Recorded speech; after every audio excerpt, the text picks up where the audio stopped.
그래서 우리가 지난주에 예수님이 부활 승천 후에 오순절날 성령이 강림하셨다.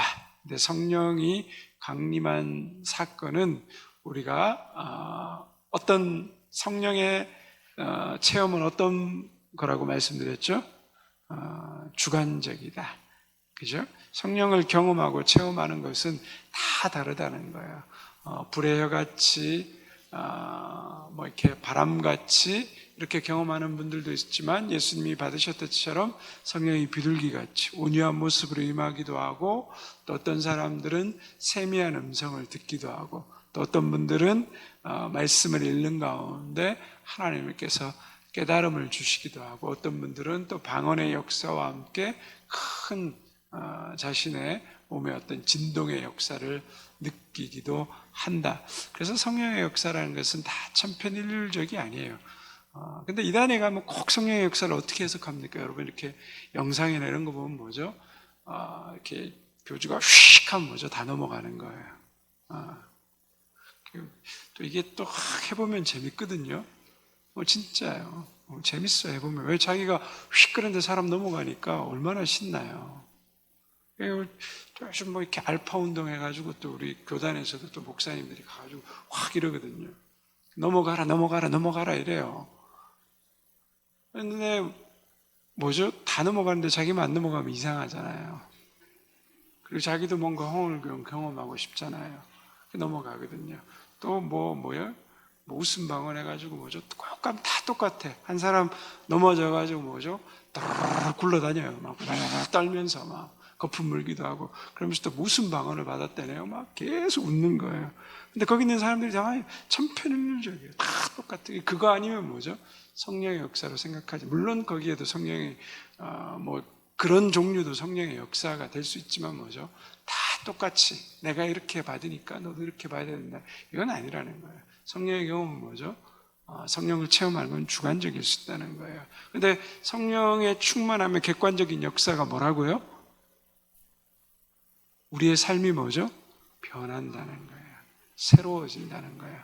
땅에 속한 사람과 하늘에 속한 사람의 삶은 뭐죠? 완전히 달라진다는 거예요. 땅에 속한 사람은 뭐죠? 땅만 보고 살아가요. 잘 먹고 잘 살다가 건강하다가 뭐죠? 9988, 123 하다가 죽는 거예요. 그게 땅의 사람들의 목적이에요. 여러분, 그렇지 않습니까? 9988, 99세까지 팔팔하게 살다가 하루 이틀 3일만 아프고 죽는 거. 자기에 관한 오로지 자기 중심, 그리고 자기가 주인된 인생의 목적이란 말이에요. 근데 하늘에 속한 사람, 땅을 바라보고 살아가다가 성령이 충만해서 예수 그리스도를 주와 주님으로, 구주로 고백한 사람, 하늘에 속한 사람은 어떻게 돼요? 9988, 123이 자기 인생의 목적이 아니에요. 뭐죠? 가치와 생각이 바뀌는 거예요. 예수님이 우리에게 보여주셨던 삶, 하늘의 가치가 아니라 땅의 가치가 아니라 하늘의 가치. 이 세상의 삶을 즐기는 것이 아니라 뭐죠? 영원한 삶을 준비하는 삶. 그럼 내가 이 세상으로 끝나는 삶이 아니라 영원의 목적이 있는 삶이라면 내가 이 땅에서부터 어떻게 살아가느냐가 달라지는 거예요. 땅의 생각을 가지고 살아가는 사람들이 아니라 하늘의 생각을 가지고 살아가기 때문에 땅에서 살아가는 사람들의 모습과 하늘을 목적으로 가지고 살아가는 삶의 모습은 뭐죠? 다른 거예요. 완전히 달라지는 거예요. 그것이 뭐죠? 사도행전에 나오는 성령이 충만해서 우리가 앞으로 계속해서 살펴볼 사도들과 제자들과 이런 성령에 감동한 사람들의 모습이 달라지는 거잖아요. 근데 내가 이 땅을 살아가는데 내 모습이나 예수님을 믿지 않는 사람의 모습이나 뭐죠? 별반 차이가 없어요. 똑같아요. 그럼 나는 뭐예요? 잘못 믿고 있는 거예요. 내 말은 번들이하고 다른 사람들이 보기에 좋아 보이는데 내 삶으로 하늘에 속한 사람이라는 구별된 삶의 모습이 없다는 건 뭐죠? 잘못 살고 있다는 거예요. 점검해 봐야 되는 거예요. 내가 하나님 앞에서 올바른 믿음의 삶을 살고 있는가? 가치관이 바뀌는데요. 인생의 목적이 바뀌는데요. 돈, 성공, 출세, 내 건강 이런 것만 살던 사람이 목적이 바뀌니까 뭐예요? 예수 그리스도. 나를 넘어서 이웃을 사랑하고 거룩하고 구별되는 삶과 세상의 삶이 어떻게 동일할 수 있습니까? 그래서 하나님은 뭘 말해요? 나더러 주여 주여 하는 게 중요한 게 아니라 뭐죠? 네 삶에서 뭐가 맺히는지 바라는 거예요. 네 나무 뿌리가 뭔지를 바라는 거예요. 사과나무가 배열매를 맺을 수 있냐는 거예요. 가시나무가 아름다운 열매를 맺을 수 있냐는 거예요. 내가 예수 그리스도의 사람이라고 이야기하면서 내 삶에서 맺히는 것이 거짓과 악독과 미움과 분냄과 성냄과 다툼과 시기와 질투라면 내 삶은 뭐죠? 나는 예수 그리스도 하나님의 자녀라고 말하지만 뭐죠? 잘못된 거라는 거죠. 다른 걸로 확인하는 게 아니라 내 삶에서 맺어지는 열매를 보면 성령의 충만함이 있는지 없는지, 내가 바르게 믿고 있는지 아닌지를 안다는 거예요. 성령의 열매는 뭐예요? 분명하잖아요. 여기 그거 모르시는 분 있나요? 진리라는 건 복잡한 게 아니라 단순하다니까요. 말씀에 나와 있는 대로 우리가 하나님을 바르게 쫓아가고 않느냐는 항상 그래서 말씀을 보고 생각하고 사고하고 묵상하고 생각 없이 아멘하고 쫓아가는 것이 아니라 이게 맞는지 안 맞는지, 베레아 교인들이 하나님의 말씀이 맞는지 아닌지 상고했다 그러잖아요. 그것이 굉장히 중요하다는 것을 우리가 좀 다시 한번 기억하고 오늘도 이어서 그 성령에 관한 일들을 한번 살펴보려고 합니다. 자, 오순절 성령의 강림의 의미 한번 여러분 교재에 나와 있는 거 한번 읽어볼까요? 시작. 오순절 성령 강림은 예수님을 증거하는 일이 온 천하에 퍼져나가게 된 사건이 성령을 통해서 이루어지게 되는 것을 말해주는 사건이다. 오순절에는 세계 각지에서 온 수십만 명이 예루살렘 거리를 가득 메웠다. 사도행전은 그때 모인 유대인 디아스포라들이 적어도 10여 개의 다른 나라에서 온 사람들이라고 보도한다. 여러분 거기 지도 보시면 그죠? 나오죠, 그죠? 15개의 나라에서 이렇게 예루살렘이 거기 있고 그죠? 아시아 그리고 위로는 유럽, 그리고 아래는 아프리카, 이렇게 복음이 확장되는 것을 보여주고 있습니다. 그럼 왜 이렇게 성경에서 이런 내용들을 자세하게 적어놨나?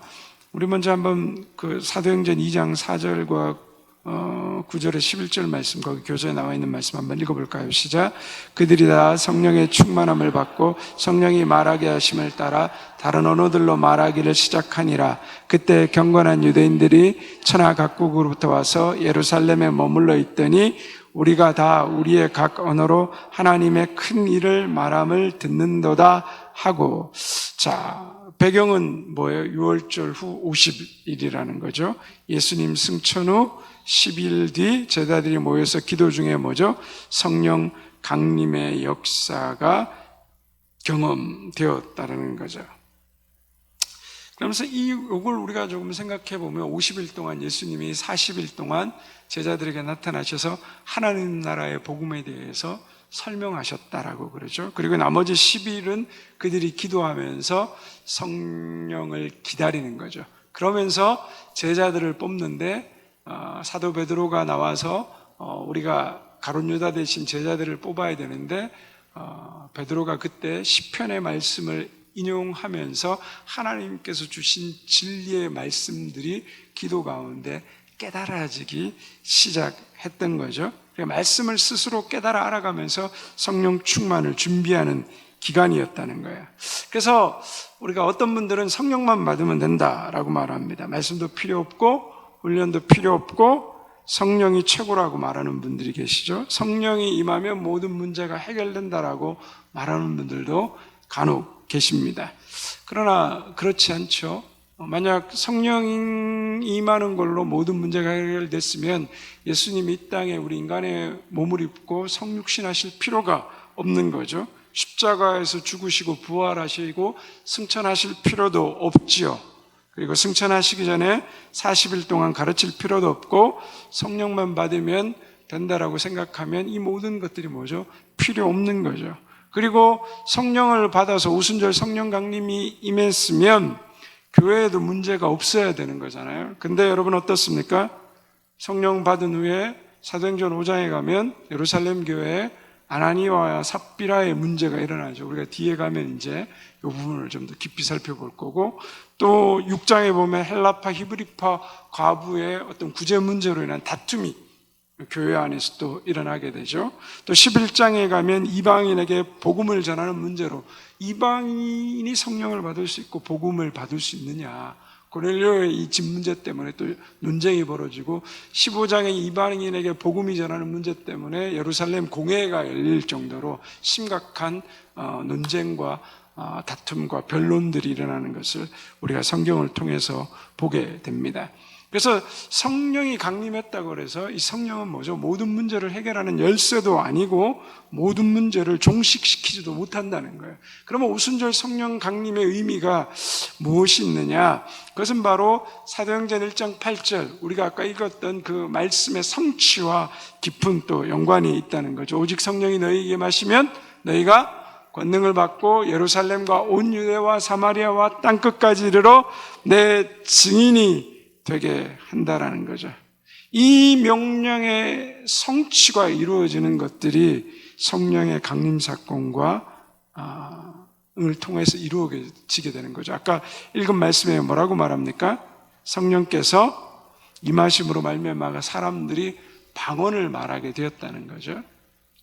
우리는 요즘 이렇게 방언하면 뭐 랄랄라 룰룰라 방언부터 까레스키 뭐 이러고 스키스키 이런 방언들도 있고 뭐 많아요. 이렇게 방언하시는 분들 얘기를 들어보면 뭐 그러다가 어떤 분들은 뭐 영어로 방언한다고 하기로 하다가 어떤 분은 뭐 자기가 헬라어 방언을 한다고 하긴 하는데 저게 헬라어인지 아닌지는 전혀 알 수가 없죠. 뭐 다른 나라 방언한다는데 언어를 모르니까. 근데 여기서 나온 것은 뭡니까? 방언을 하죠. 각 나라에. 근데 이 갈릴리 사람들이 뭐죠? 이 세계 15국에서 디아스포라 유대인들이 왔는데 그들이 방언을 말하는데 다 뭐죠? 각 나라의 방언들로 그 이야기를 들었다라고 성경이 말합니다. 그죠? 이 갈릴리 사람들이 얘기를 하는데 자기 귀에 자기 나라 말로 들려지더라고 이야기하는 거죠. 그래서 다 우리의 각 언어로 하나님의 큰 일을 말하는 것을 듣는도다라고 11절에 말하고 있습니다. 즉 오순절 성령 강림 사건을 통하여서 천하 각국에서 온 사람들이 어떻게 돼요? 각각 자기 난 곳에 방언을 듣게 되는 거죠. 언어가 하나 된 것이 아니라 뭐죠? 내용이 어떻게 된 거죠? 하나 된 거라는 거예요. 언어는 다 달랐는데 자기들이 듣는 내용이 뭐죠? 하나였다는 거예요. 복음을 듣게 되었다는 거죠. 그래서 하나님의 큰 일을 언어가 달라도 성령 안에서 뭐죠?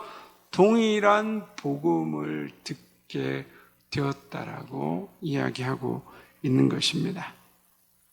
오순절 성령 강림 사건은 예수님을 온 천하에 증거하는 일이 성령을 통하여서 이루어지게 된 사건이라는 것을 이게 지금 말해준다는 거죠. 온 천하에 복음을 전하는 일이 사도들이 가는 것은 사실이지만 그러나 그것을 사도들이 한 것이 아니라 성령이 시작하고 역사하게 하셨다는 거죠. 자, 사람들이 15국에서 온 사람들이 그 예수 그리스도가 주라는 복음을 듣게 되었습니다. 자, 그러면 이 사람들이 오순절 하나님 앞에 나와서 절기를 지키고 어디로 갈까요? 다 자기 나라로 뭐죠? 돌아가게 되죠. 그리고 성령이 말하게 하는 복음의 역사를 자기 나라의 언어로 듣게 됨으로 말미암아 회심하고 회개했죠. 뒤에 이제 나오지만 베드로가 회개했을 때 3,000명이 회개하고 5,000명이 회개하고 엄청난 사람들의 숫자가 바뀌었어요. 그럼 그 사람들이 하나님 예수 그리스도를 저주받은 나무에 달려서 저주받은 자가 아니라 하나님이 보내신 주와 그리스도로 믿고 어떻게 됩니까? 각각 본국으로 돌아가게 되는 거죠. 그곳에서 자기가 경험하고 들었던 복음을 전하게 되는 거죠. 그래서 이미 사도들이 흩어져서 그리고 사도 바울이 복음을 전하기 전에 이미 각 지역에는 복음을 들은 경건한 유대인들이 있었다라는 거죠. 이게 성령께서 하신 역사라는 거예요. 성령이 이 역사를 시작하게 하셨다는 거예요. 그래서 온천하의 복음을 전하는 일은 땅에 속한 일이 아니라 하늘에 속한 일이고 성령이 예수님을 증거하게 하신다는 것을 명확하게 보여주는 사건이에요. 그래서 성령이 하시는 일은 뭐죠? 온천하에 예수님을 증거하게 하는 일이다. 그 성령이 예수 그리스도를 증거하게 하는 영이다. 요한복음에 보면 성령은 진리의 영이라 하거든요. 예수님이 곧 누구예요? 내가 곧 길이요 진리요 생명이니. 즉 성령은 진리, 바로 예수 그리스도를 전하는 영이다라는 것을 바로 사도행전의 이 2장의 이 이야기들이 그렇게 연결되고 있다. 오순절 성령 강림 사건은 바벨탑 사건과도 굉장히 대조되는 사건이죠, 그죠? 바벨탑 사건은 어떤 사건입니까? 그때 언어가 어떻게 했다고요? 언어가 하나고 말도 하나였다라고 얘기하잖아요. 그래서 어느 지역에서 와서도 뭐죠? 말이 다 통하는 거예요. 신할 땅에 바벨탑을 쌓기 위해서 사람들이 다 몰려왔는데 그곳에서 도시가 형성되고 그곳에서 탑을 쌓는데 언어가 하나였다는 거예요. 근데 그 하나된 언어를 가지고 사람들이 뭘 해요? 자기 이름을 내고 그리고 노아 홍수 이후에 인간들이 멸망당할 수 있다는 두려움 때문에 하나님을 믿지 않는 사람들이 다시 모여서 하는 일이 뭐였어요? 흩어짐을 면하는 일이었어요. 그런데 그들은 결국에 하나님의 심판을 통해서 어떻게 돼요? 하나였던 언어가 다 깨어지고 흩어지는 그러한 일을 맡게 되죠. 그런데 그 흩어지고 깨어졌던 언어가 오순절 이 성령 강림 사건을 통해서 어떤 일이 생깁니까? 성령 안에서 뭐죠? 언어가 통일되는 일이 일어나는 거예요. 각각 다른 말을 사용했지만 언어가 하나 되는 역사를 성령이 하시는 일을 통해서 우리가 보게 되는 거죠. 장차 우리가 하나님 앞에 마지막 재림 후에 우리가 어떤 다시 회복이 우리 가운데 일어날 것인가에 대해서 성경이 그것을 맛보게 해주는 사건으로 우리가 볼 수 있는 것입니다. 성령이 하신 일을 통해 한 메시지, 한 생각, 한 마음이 되는 역사가 일어나게 되었다라는 것을 우리가 보게 됩니다. 자, 그러면 이제 그 성령 강림의 역사로 인해서 예수님에 대한 베드로의 설교의 핵심, 그 내용 한번 같이 여러분 교재 아래 있는 내용 한번 읽어볼까요? 시작. 성령 강림의 역사로 사람들이 제자들을 술 취했다고 말한다. 그러나 베드로는 설교를 한다. 예수님의 설교에 이어 처음 나오는 설교이다. 구약의 요엘 선지자와 다윗의 시편 말씀을 인용해 예수님의 죽음과 예수님의 부활을 전한다. 메시지의 핵심은 하나님이 십자가에 죽으시고 부활하신 예수님이 우리의 주와 그리스도가 되게 하셨다는 것이다. 한번 거기 말씀 사도행전 2장 36절 말씀 읽어볼까요? 시작. 그런즉 이스라엘 온 집은 확실히 알지니 너희가 십자가에 못 박은 이 예수를 하나님이 주와 그리스도가 되게 하셨느니라. 이제 뒤에 넘어가면 사도행전 2장 14절에서 36절에 쭉 이제 베드로의 설교에 대한 정리가 되어 있습니다. 자, 성령 강림의 의미, 주요 내용이 뭐죠? 오순절 성령 강림은 요엘 선지자의 구약 예언의 성취라는 거예요. 그 구약에 이야기된 내용이 신약에서 이루어진다는 거죠. 성령은 구약 시대 때 특별한 사람들에게만 부어졌는데 오순절 성령 강림과 사건을 통해 성령이 어떻게 요엘서에 예언된 대로 뭐라고요? 모든 사람에게 부어지고 주의 이름을 부른 자는 구원을 얻는다라고 말합니다. 그 다음에 예수 그리스도의 증언. 자, 너희가 죽인 나사렛 예수님은 하나님이 보내신 뭐죠? 그리스도 메시아다라고 말합니다. 유대인들이 십자가에 못 박은 예수님은 사실 하나님의 계획에 따라 죽으시고 부활하셨다라는 것을 얘기하고요. 그 다음에 부활과 승천에 대해서 이야기하면서 다윗의 예언대로 예수님은 사망에 매이지 않고 부활하셨다. 다윗이 선지자로서 시편 16편에 예수님의 부활에 대해서 이야기하는 장면이 나옵니다. 그리고 강조점은 뭐라고요? 부활하신 예수님은 하나님 우편에 앉으시고 성령을 부어주시는 분이다 라고 말합니다. 그 다음에 예수님의 주되심에 대해서 사도행전 2장 36절의 말씀을 말하면 주요 내용이 뭐라고요? 너희가 십자가에 못 박은 예수님을 하나님이 주와 그리스도로 삼으셨다. 강조점은 예수님은 단순한 선지자가 아닌 구원자이자 만물의 통치자이시다라는 거죠. 자, 하나님의 큰 일을 각 나라의 언어로 듣게 되었는데 그 하나님의 큰 일이 무언가에 대해서 설명하고 있습니다. 사도행전 2장 36절에 뭐라고 말합니까? 성경이 말하는 하나님의 큰 일은 뭐죠? 예수 그리스도라는 거예요. 우리에게 찾아오신 예수 그리스도. 그래서 그 예수님이 유대인들은 나무에 달려 십자가에 죽은 사람을 저주받은 사람, 유대인들에게는 아주 저주받은 거고 이방인들에게는 십자가의 죽음이 꺼리끼는 건데 그 예수님이 뭐가 되셨다고요? 우리의 주와 그리스도가 되었다는 것을 말하고 있다는 거죠.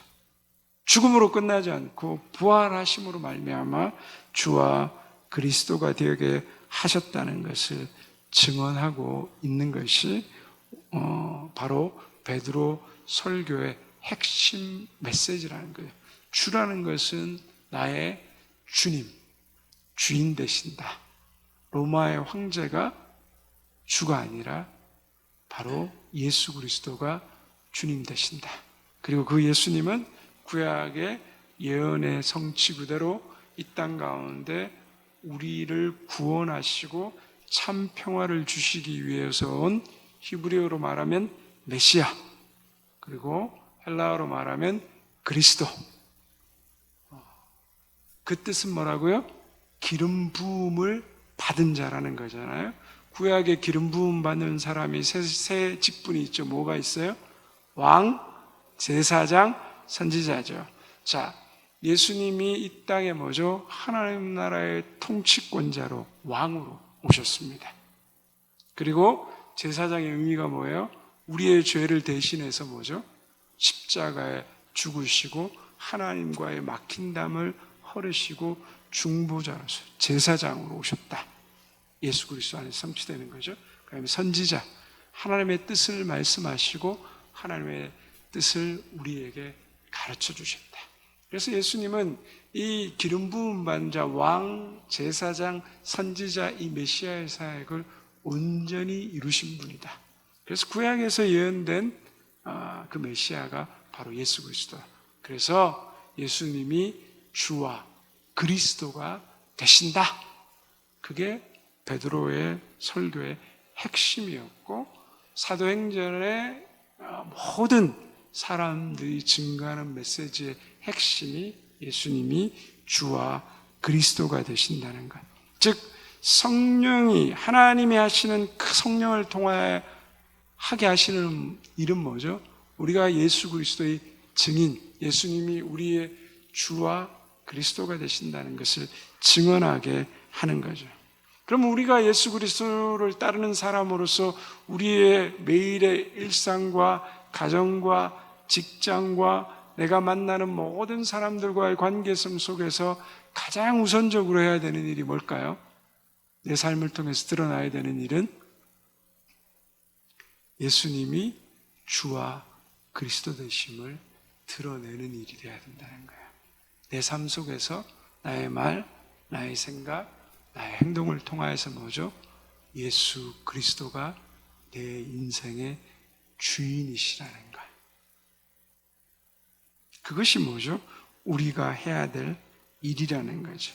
우리의 일상에서 나의 삶을 통하여서 예수 그리스도가 드러나고 증거되는 것, 그것이 성령을 우리에게 부어주시고 그 일을 하나님께서 우리가 하기를 원하신다는 거죠. 이것을 우리가 놓쳐서는 안 되는 것이죠.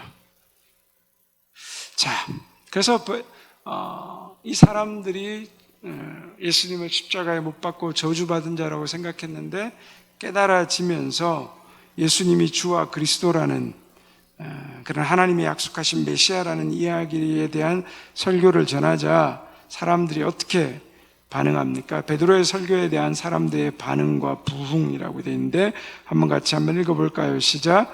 베드로가 너희가 십자가에 못 박은 이 예수를 하나님이 주와 그리스도가 되게 하셨다는 말을 듣고 사람들이 마음이 찔려 회개했다. 이때 3,000명이 예수님을 믿는다. 그리고 그들은 사도들의 가르침을 받아 교제하며 하나님을 찬미하고 온 백성에게 칭송을 받는다. 거기 밑에 말씀 한번 읽어볼까요? 시작. 그들이 이 말을 듣고 마음에 찔려 베드로와 다른 사도들에게 물어 이르되 형제들아 우리가 어찌할꼬 하거늘 베드로가 이르되 너희가 회개하여 각각 예수 그리스도의 이름으로 세례를 받고 죄사함을 받으라. 그리하면 성령의 선물을 받으리니. 자, 베드로의 설교를 듣고 사람들이 어떻게 반응했다고요? 마음에 찔렸다라는 거예요. 마음에 찔렸다. 그리고 사람들이 우리가 어떻게 할 거라고 이야기하고 있는 거죠. 죄가 여러분 발전하는 사실을 우리가 알고 있죠. 우리가 처음부터 뭐죠? 크게 죄를 짓지 않습니다. 우리 말 속담에 바늘도둑이 뭐죠? 소도둑 되는데 바늘도둑이 갑자기 소도둑 되는 경우는 없습니다. 바늘도둑이 뭐죠? 신발 도둑이 되고 신발 도둑이 뭐죠? 쌀도둑이 되고 쌀도둑이 뭐죠? 소도둑이 되는 거예요. 죄는 점점 발전하는 겁니다. 성경은 이런 죄의 발전의 단계를 4단계로 나눠요. 여러분 거기 보면 죄의 발전 단계가 4단계가 있죠. 첫 번째 뭐라고요? 양심에 찔리는 단계. 죄를 범할 때 하나님 말씀에 의해서 우리 양심에 찔림을 받고 아파하는 단계라는 거예요. 그런데 두 번째 단계는 뭐예요? 찔림이 무뎌지는 단계. 이 양심이 찔리고 마음이 아플 때 회개하지 않으면 어떻게 됩니까? 마음이 무뎌지는 거예요. 예전에는 하나만 죄 지어도 마음이 아팠는데 이제는 10개 지어도 뭐죠? 마음이 안 아픈 거예요. 10개가 괜찮아지면 어느 날 뭐죠? 100개도 되고 1000개도 되고 10,000개도 되는 거예요. 여러분 우리 TV에서 많이 보잖아요. 법정에 쓰는 사람들이 양심이 무뎌지면 뭐죠? 우리가 봤을 땐 저 분명히 거짓말인데 뭐죠? 얼굴색 하나 안 변합니다. 아무 문제가 없습니다. 양심이 무뎌지는 단계죠. 세 번째 어떤 단계가 나옵니까? 더 이상 찔림이 느껴지지 않는 단계죠. 두 번째 단계가 지속될 때 찾아오는 단계로서 영적 문둥병에 걸리게 되는 단계라고 할 수 있습니다. 문둥병이란 게 뭐예요? 귀, 코, 손가락, 발가락 다 잘려나가도 어떻습니까? 아픔을 느끼나요? 느끼지 않나요? 못 느끼는 단계. 아픔을 느끼지 못한다는 거예요. 그래서 이러한 사람들은 회개할 이유가 없는 거예요. 회개할 필요도 없고 양심이 화인 맞은 것처럼 결국엔 뭐죠? 죄 속에 거하게 되는 거예요. 그 다음 네 번째 단계가 뭐예요? 다른 죄인들을 옹해하고 뭐죠? 그들을 보면서 잘했다 그러는 거예요. 거짓말했는데 잘했다 그러고 살인했는데 잘했다 그러고 폭력을 휘둘러도 뭐죠? 잘했다고 하는 거죠. 이 세 번째 단계 회개할 필요성을 느끼지 못하고 찔림이 없는 단계가 오래되면 뭐죠? 이제는 자기와 똑같은 잘못 아니면 자기보다 더 심한 잘못을 저러는 사람들을 향해서 뭐죠? 박수치는 거예요. 그 악이 뭐죠?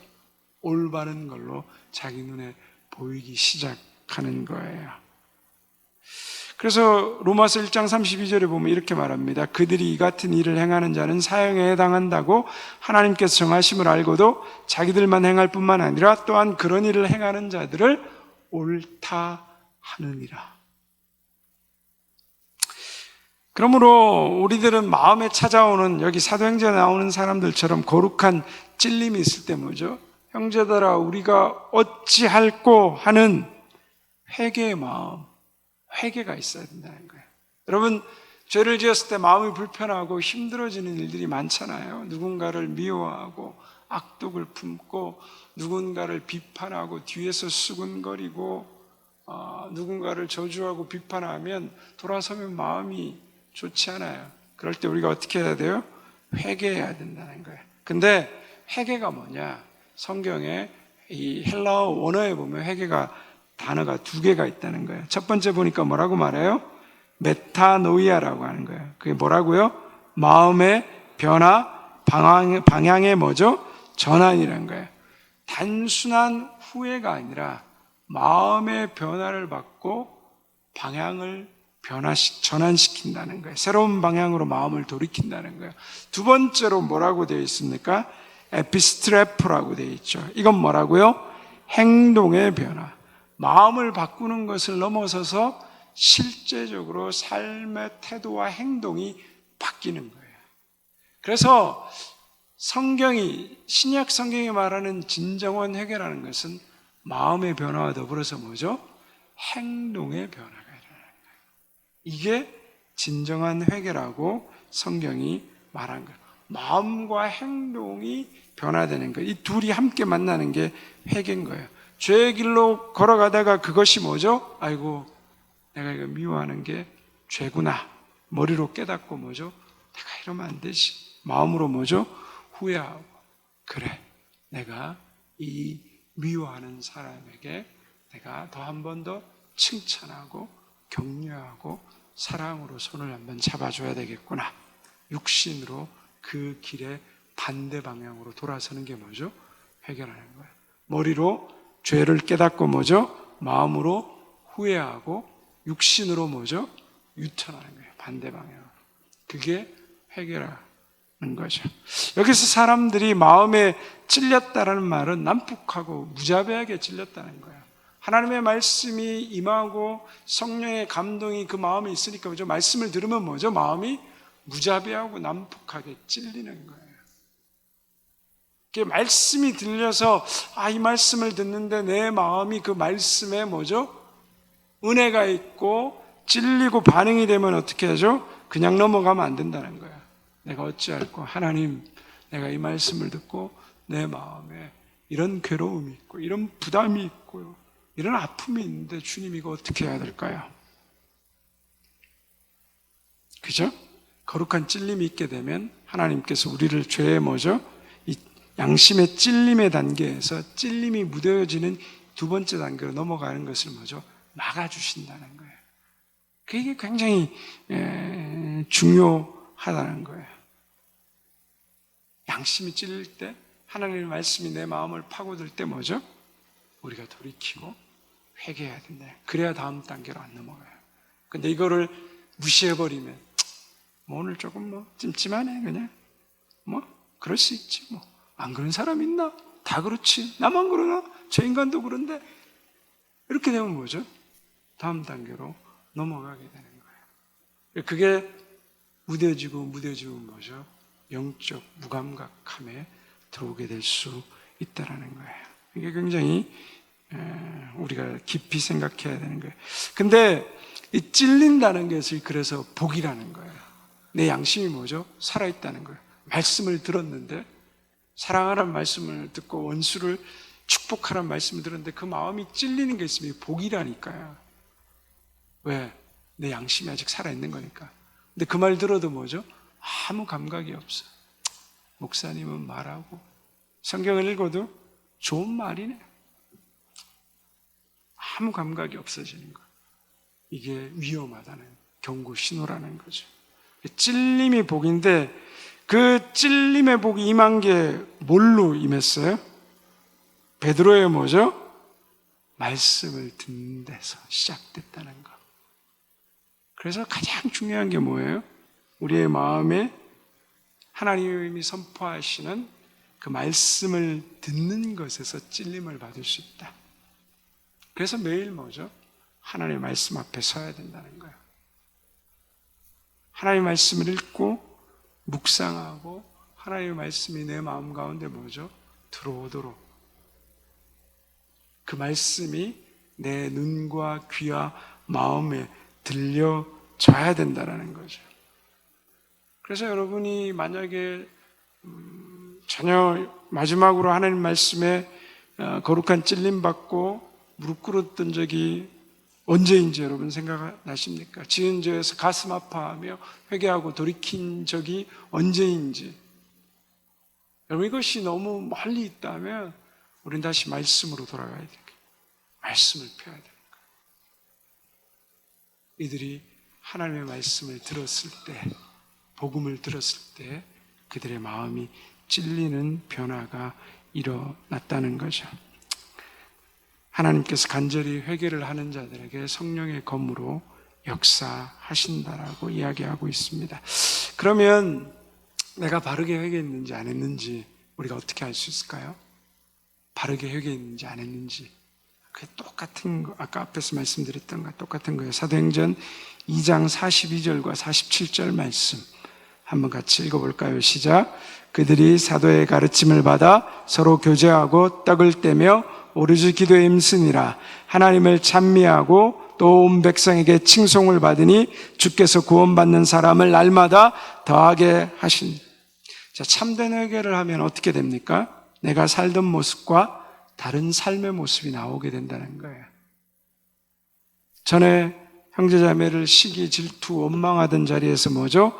서로 사랑하며 교제하며 위로하는 자의 모습이 나오게 된다는 거죠. 이런 모습으로 우리가 변화되고 회복되면 참된 회개가 내 삶 가운데 일어난 것이고 성령으로 충만한 모습을 우리가 가지게 된다는 거예요.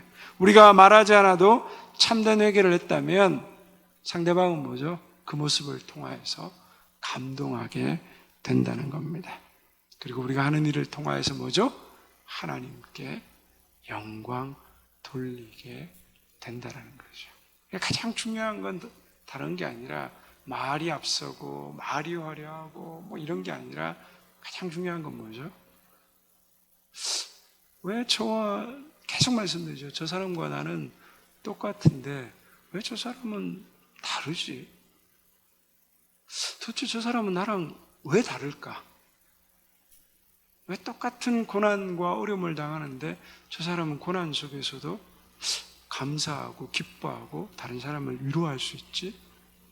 성질나고 욕할 자리인데 왜 저 사람은 자기를 양보하고 내려놓지?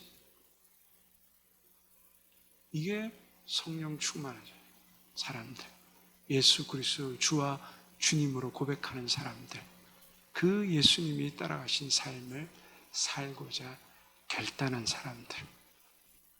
그래서 성령 충만한 공동체가 모였을 때 뭐죠? 하나님을 찬미하고 온 백성에게 칭송을 받았다. 오늘 우리가 이 모습으로 우리가 날마다 하나님 앞에서 새로워질 수 있는 저와 여러분 되시기를 주님의 이름으로 축원드립니다.